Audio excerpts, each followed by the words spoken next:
Okay, so what I really wanted to start with was talking about payroll specifically towards the business owner. So I feel like a lot of people, they don't start their businesses knowing how to run payroll or really knowing how to do much operationally. Speaking from a business perspective, they got into it for passion, or they love what they do and they just want to make money off of it, or they inherited a business for some reason. Like, there's a lot of reasons people start businesses, and none of them have to do with knowing about payroll or operations or anything like that.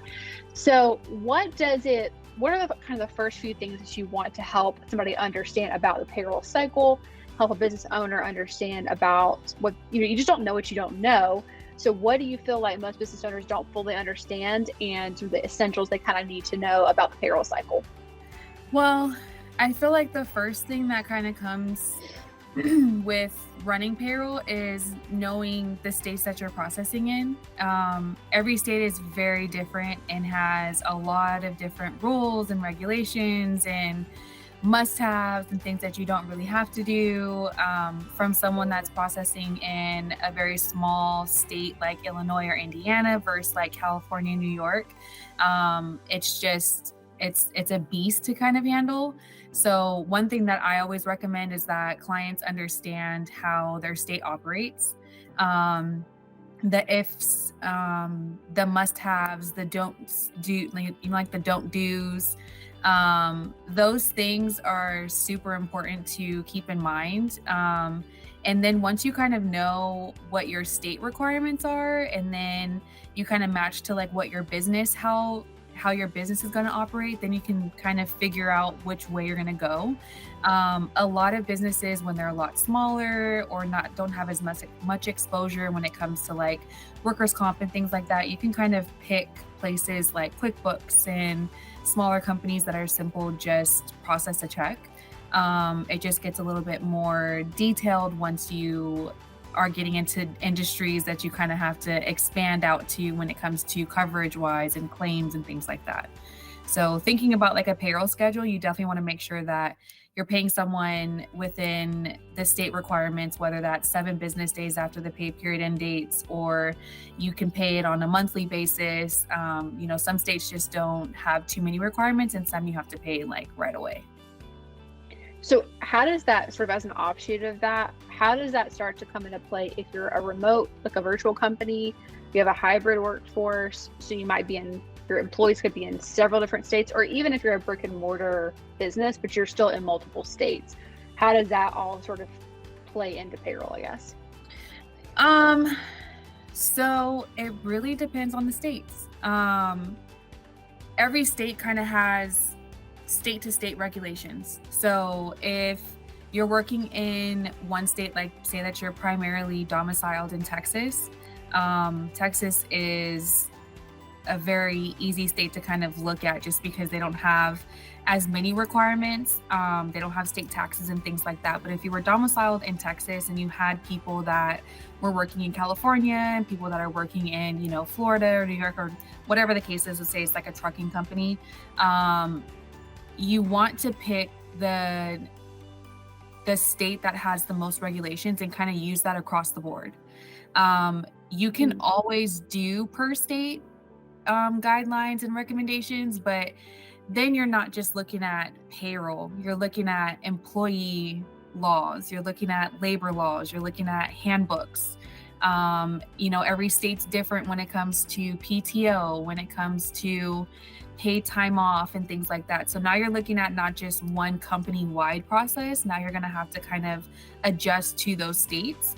So if you know you're going to do business in a state that has a lot of requirements and a lot of things that are kind of mandatory for employees, you kind of want to maybe use that same rule across the board.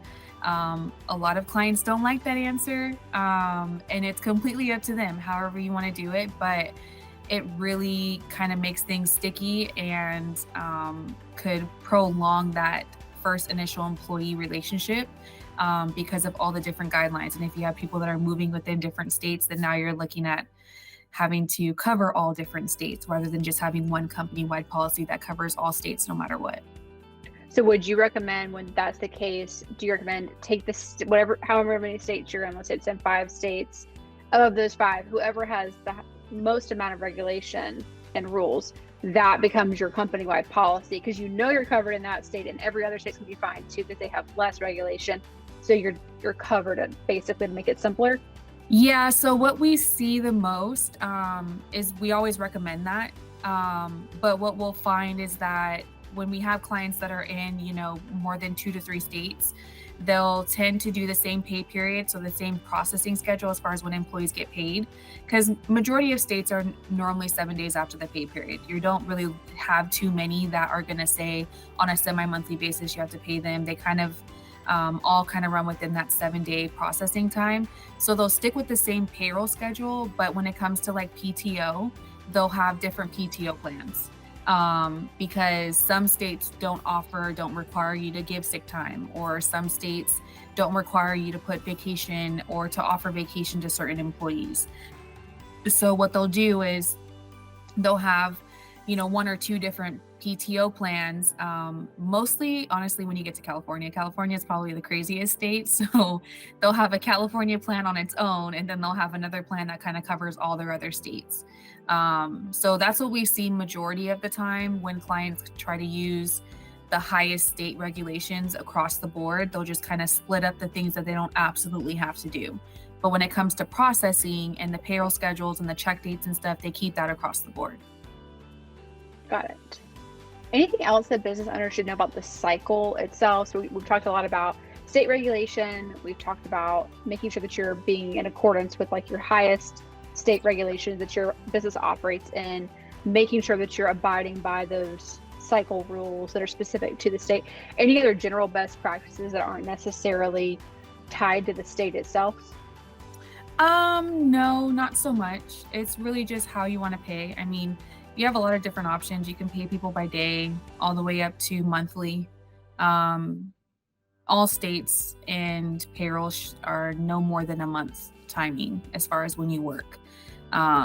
It really just depends on the requirements for that state and those employees in the industry that you're in. So it really just depends on that. But as far as the pay schedule goes, no, there's no set thing or anything to really think about per se. It's just more or less, as a business owner, you want to make sure that when you're processing payroll, that it aligns with your services. So are you providing a day-to-day service where you're getting paid after that service, or are you providing a service where you're maybe a construction or you do tree trimming and you're on like a 30 to 60 day net? You're looking at kind of cash flow.